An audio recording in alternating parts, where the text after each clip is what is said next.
Authorities report the number of people killed in a landslide that hit Davao de Oro climbed to 54. As of 7 p.m. on Sunday night, February 11, the provincial government reported that the Macau Municipal Disaster Risk Reduction and Management Office had recovered 54 bodies. Meanwhile, 32 were injured and the number of missing persons decreased from 83 to 63. The landslide occurred on Tuesday, February 6, due to the continuous rain brought by the shear line in a trough of a low-pressure area. According to Eastern Mindanao Command, the landslide affected several buses carrying 86 employees of Apex Mining. The Philippine Coast Guard accuses the Chinese Coast Guard of conducting dangerous and blocking maneuvers in Bajo de Masinloc in the West Philippine Sea during a 9-day patrol early this February. In a statement, PCG says 4 China Coast Guard vessels with bow numbers 3105, 3302, 3063 and 3064 carried out the dangerous and blocking maneuvers against the PCG's BRP Teresa Magbanwa 4 times and tried to cut its path twice, recklessly disregarding the international rules on preventing collisions at sea. PCG also says the Chinese ships also shadowed the Philippine vessels 40 times over the course of the 9-day patrol that started on February 1, adding that there were also 4 Chinese maritime militias spotted supporting the Chinese Coast Guard during the mission. The PCG further says the BRP Teresa Magbanwa engaged the Chinese ships professionally through radio, reiterating the clear and principled position of the Philippines in accordance with international law.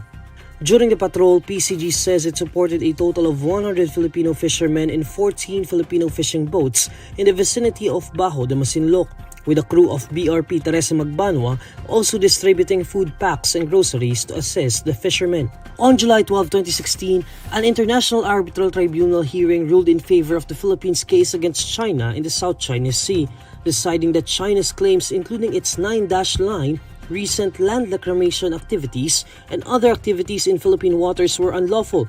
China, however, refuses to recognize the ruling.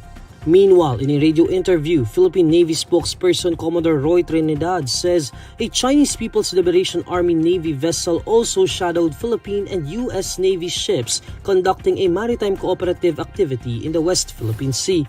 The Philippine Navy's BRP Gregorio del Pilar and U.S. Navy's USS Gabriel Giffords also took part in a series of maritime exercises within the Philippines' exclusive economic zone on Friday and Saturday. Trinidad says the Chinese ships did not conduct any illegal maneuvers through the MCA, adding that the ships were just in the vicinity observing the Philippines and U.S. ships until they parted ways.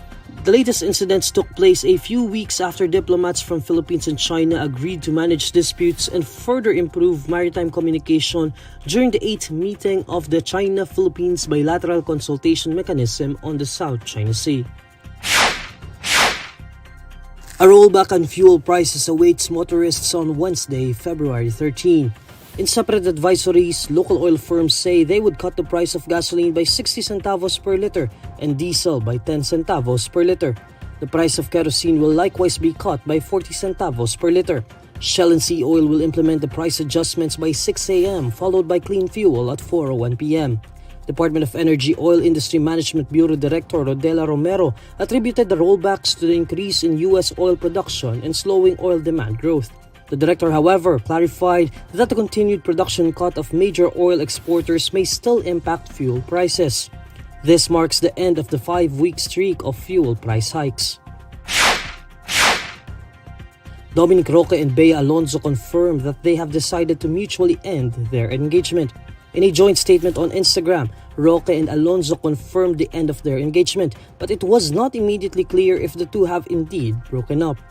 Roque and Alonzo also made reference to people who confirmed their alleged breakup without their consent.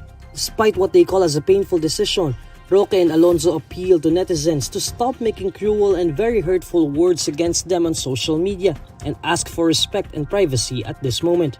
The two, who were engaged in 2023, sparked separation rumors after Alonzo was seen not wearing her engagement ring along with them giving out vague responses on their wedding plans. Roque and Alonzo's supposed breakup was first reported by showbiz insider OG Diaz on February 4, citing anonymous sources.